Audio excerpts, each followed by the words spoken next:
ओम नमः शिवाय। आप सभी व्यूअर्स का पुनः स्वागत है। अपने उन सब व्यूअर्स को धन्यवाद देते हुए अब जो अगली राशि बनती है वो वृश्चिक राशि है। ये किसकी राशि है? मंगल की राशि है। और मंगल अभी हर एक राशि में मीन राशि में चल रहे हैं आपके 5th भाव में। ये अपनी राशि बदल लेंगे और फिर ये आ जाएँगे मेष राशि में 24 दिसंबर के बाद। तो इस तरह से आपको पूरे माह मंगल की शुभता की कुछ न कुछ अच्छी बातें दिखाई देगी। जैसे मीन राशि में जब 5th भाव में रहेंगे तो ये आपको क्या-क्या लाभ देंगे? ये आपको शिक्षा से, संतान से और प्रेम प्रसंगों में कुछ न कुछ अच्छी सूचनाएँ लेके आ रहे हैं और उसके बाद फिर ये भी जब ये 6th भाव में आएँगे तो 6th भाव तो इनका कारक भाव है। तो शिक्षा प्रतियोगिता में अगर पार्टिसिपेट कर रहे थे तो आपको वहाँ कोई अच्छी सूचना दिखाई दे रही है और रोग ऋण शत्रु से भी छुटकारा देंगे। तो पूरे माह जो मंगल की शुभता आपको प्राप्त होगी। अब आ जाते हैं और जो ग्रह हैं उनके थोड़ा-सा आपको ध्यान रखना पड़ेगा क्योंकि आपकी लग्न में ही क्या है 3 ग्रह प्रारंभ में दिखाई देंगे, सूर्य रहेंगे, बुध रहेंगे और केतु। केतु अभी आपकी राशि में है और राहु आपके जस्ट 180 डिग्री पे शुक्र की राशि में है, वृषभ राशि में है। तो इस तरह से जब 3 ग्रह एक साथ हो जाएँगे, तो आपको अपनी थोड़ी-सी हेल्थ का ध्यान रखना पड़ेगा और नौकरी में भी थोड़े-से व्यवधान उत्पन्न करेंगे क्योंकि कुछ फ़ायदे होंगे मंगल की वजह से, लेकिन मंगल के अतिरिक्त और जो ग्रह हैं, उनकी शुभता के लिए आपको मेरा जो वीडियो बनाया है मैंने, एक तो बनाया है गुरु की का परिवर्तन और दूसरा बनाया है राहु-केतु का। उसको देखना बहुत ही आपके लिए तो इसलिए आवश्यक है क्योंकि आपकी राशि में ये केतु हैं और ये लगभग 18 महीने तक रहेंगे। तो बहुत ही ज़्यादा आवश्यक है कि आप उसको सीरियसली देखें। और आपको प्रथम वीक में आपको थोड़ी-सी परेशानी हो सकती है, थोड़े-से व्यवधान आ सकते हैं, लेकिन उसके बाद थोड़ा-सा आपको रिलीफ़ महसूस होगा। जो आपको फ़ायदे होंगे, भूमि, वन-वाहन का भी सुख प्राप्त होगा उसमें। मंगल जब 5th भाव में होंगे, संतान की तरफ से भी निश्चिंत हो जाइए। उनकी शिक्षा में अगर कोई व्यवधान आ रहे तो वो भी आपको कुछ न कुछ रास्ता निकालेंगे। अब जो और बड़े ग्रह हैं और छोटे ग्रह हैं, उनके बारे में थोड़ा-सा और बता देते हैं। जैसे सूर्य तो मैंने बता दिया आपके लग्न में ही रहेंगे 16 तारीख तक। फिर ये अपनी राशि बदल के अगले 2nd भाव में आ जाएँगे जो कि इनका कारक भाव नहीं है। फिर भी आपको कुछ न कुछ फ़ायदे धन से रिलेटेड अगर कोई काम अटका हुआ था, गवर्नमेंट सेक्टर से थे, अगर आप काम कर रहे थे, उसमें आपको फ़ायदा हो सकता है। और बुध की स्थिति भी इनके साथ 17 दिसंबर से इनके साथ ही रहेगी। सूर्य बुध का आदित्य योग आपको 2nd भाव में बनेगा, तो बुध जो है वो आपको आपके किस भाव के मालिक हैं? एक तो आपके 8th भाव के मालिक हैं और एक आपके इधर 11th भाव के मालिक हैं। तो आपको धन से कुछ न कुछ फ़ायदा कराएँगे और व्यापारी वर्ग में हैं आप शामिल और व्यापार में अगर आपका इन्वॉल्वमेंट है तो उससे आपको फ़ायदा कराएँगे। और लंबी दूरी की यात्राएँ भी ये करा सकते हैं और लंबी दूरी की जो ऐसी यात्राएँ जो व्यापार से रिलेटेड हैं, उसमें फ़ायदा होगा। पिता के साथ अगर आप काम करके मतलब मिल के चलेंगे तो आपको ज़्यादा लाभ होगा।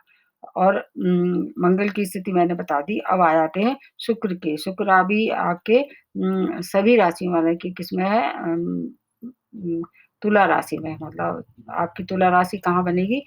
12th भाव में। तो व्यय अधिक होगा, अपने खुद के ऊपर व्यय होगा, आप अपने सुख साधन पे व्यय करेंगे। लेकिन विदेशों से अगर आप में रह रहे थे या विदेशों से कोई कंसर्न था, उससे आपको इसमें शुक्र के द्वारा आपको लाभ होगा।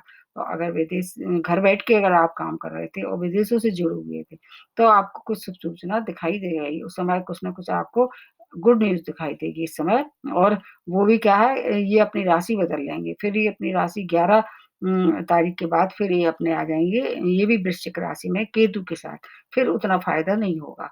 तो आपको 11 दिसंबर तक के कुछ फ़ायदे होंगे, लेकिन कहीं कोई सावधानी रखनी पड़ेगी, व्यय में थोड़ा-सा नियंत्रण करना पड़ेगा।